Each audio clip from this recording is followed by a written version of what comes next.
All right, hello, welcome back to a new video.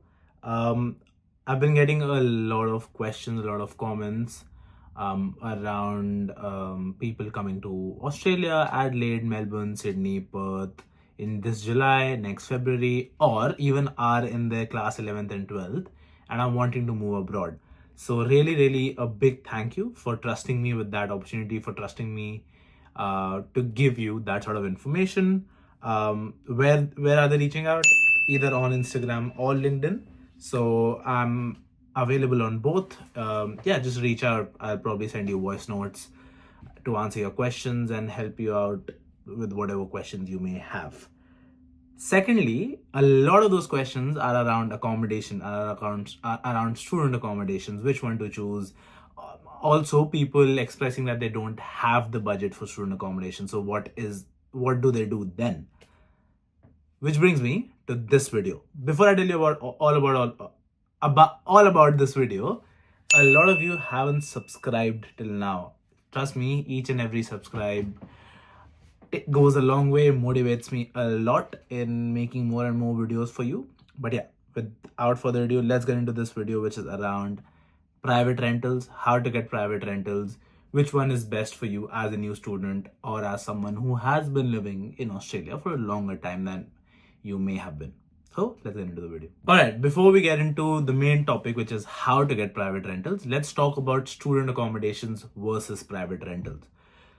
A little bit about student accommodations. They're generally in the city, in the CBD, be that Melbourne, Adelaide, Sydney. There are some in suburbs as well. But let's say generally they're in the city or near your institution. Like for example, in Melbourne, I think Monash is in a suburb. Like the Monash University is in a suburb. So there are student accommodations near that university as well. So that is one of the exceptions. But other than that, mostly student accommodations are in the city, and student accommodations are different than university living. Student accommodations are private organizations that build houses for students. So organizations like Scape, Unilodge, Yugo, Y Suites, Dwell, and a lot more. So that is a bit of a crux of student accommodations, where they're located, who are they operated by, and what do they generally look like. A bit of details about student accommodations: that the rent is generally more expensive than private rentals, and rent is generally inclusive of all bills, so electricity, water, gas, Wi-Fi as well generally. So that you have that going for you, because then you end up only paying rent for a week rather than rent plus bills. So the rent is inclusive of all your bills. Coming on to private rentals are basically standalone houses, standalone apartments, or also apartments or houses that are a part of a complex that are privately owned. So let's say if I'm a resident of Australia, I can buy a house and put that on rent and give that on rent to international students.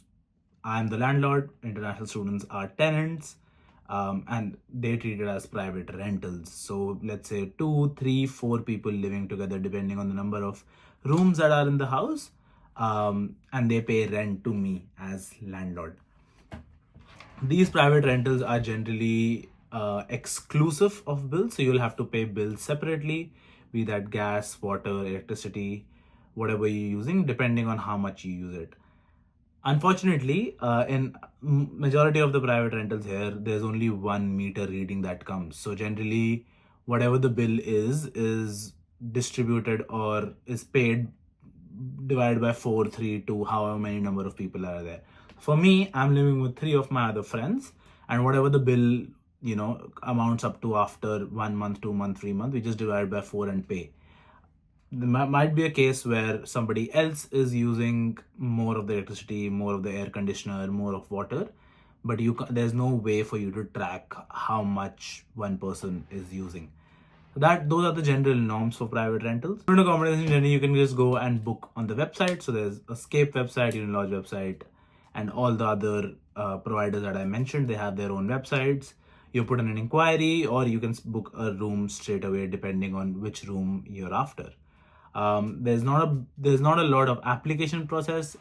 As long as you have a valid confirmation of enrollment, visa and stuff, you're accepted. So as long as you're a student, a current student, you're accepted in student accommodation. There's not even an application process. You just need to have those 2 to 3 documents that prove that you're a student. Now, coming on to private rentals, the application process is really cumbersome. Two platforms that I'll tell you that a lot of people use is realestate.com.au, flatmates.com.au. Real estate is basically a website where if you're looking for properties, even alone or with 2 people, 3 people, 4 people, you can apply as a group to properties that have the number of rooms that you're after. So let's say the 4 of us, we applied for a property together. What all do you need for your application? All your basic documents, obviously passport, visa and all that. Second, pay slips. You need a contract, you need a pay slip. No, not a pay slip. You need a contract that showcases how much you're earning, your pay rate and everything.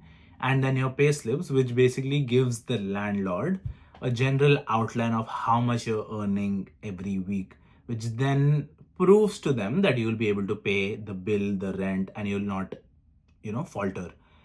Because from a landlord's perspective, I just need my rent every week. That's all. And obviously, I want the house looked after.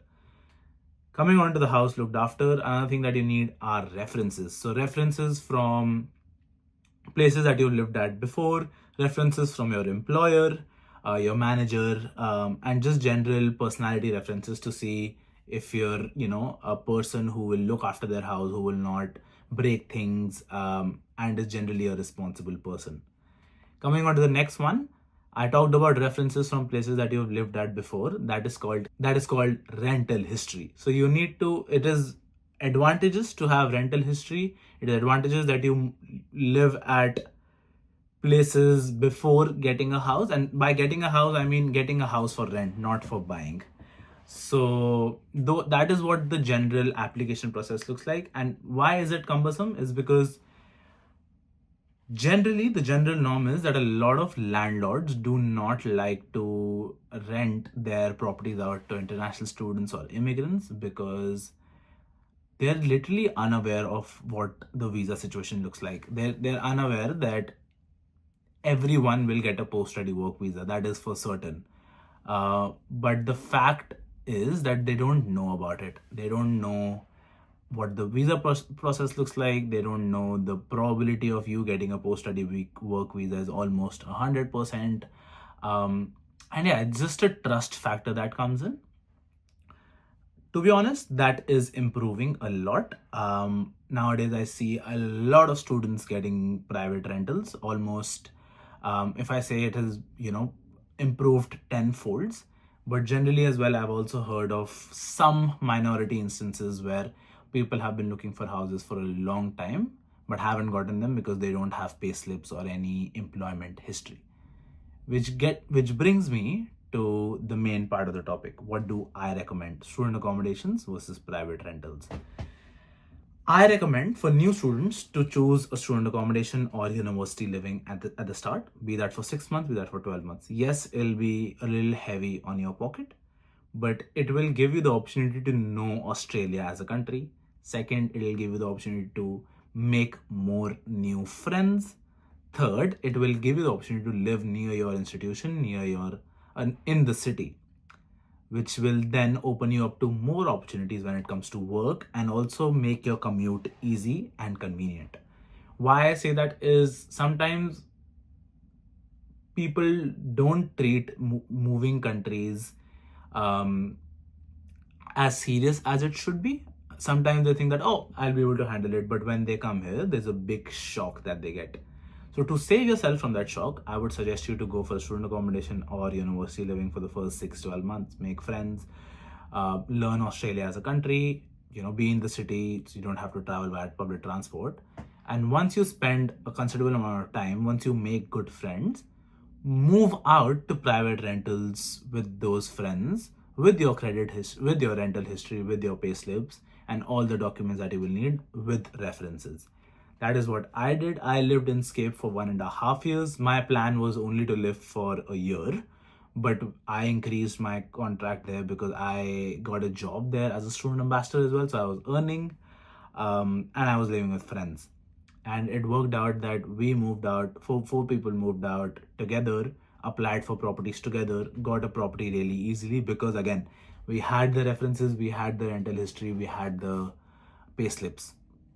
And yeah, now we're living in a suburb which is 5 kilometers outside the CBD, and everything is good. We're paying less rent, 100%. We're paying less bills. We're looking after ourselves. We have more room in our rooms compared to student accommodation, and yeah, it's just more convenient. I got a car. My friends have gotten a car as well. So that'll be my ultimate advice. But yeah, I've basically told you what all you need for private rentals. If you're a new person who's only wanting to go for private rentals, my advice would be go for flatmates.com.au, because as one person who's looking for a private room in a shared house, what Flatmates does is that it gives people the opportunity to advertise one room in their house on Flatmates, and they do that really frequently. So you can apply for that room to the landlord and to all the existing people that are living there. So you have an entry pathway there. If you have a bunch of friends who are looking for properties together, realestate.com.au is the best. Facebook Marketplace is also a platform where a lot of people will have advertised an empty room in their house, and also Gumtree. So probability of you getting a private rental is higher than it was used to be. I would say 60-70%, but again, try your luck, see what happens, because the thing is, in a private rental, once you start living with 4 people, those are the 4 people that you're living with throughout the year or throughout the 6 months or throughout the lease. Whereas in a student accommodation, you get to meet more people and you get to interact with more people. So those are just your housemates, just your roommates will not be the people that you can become friends with. So yeah, that is my perspective. If you have any questions, feel free to reach out anywhere here. Again, subscribe. A lot of people haven't subscribed. If you have any questions, also reach out or put it down in the comments below, and I'll see you in the next one.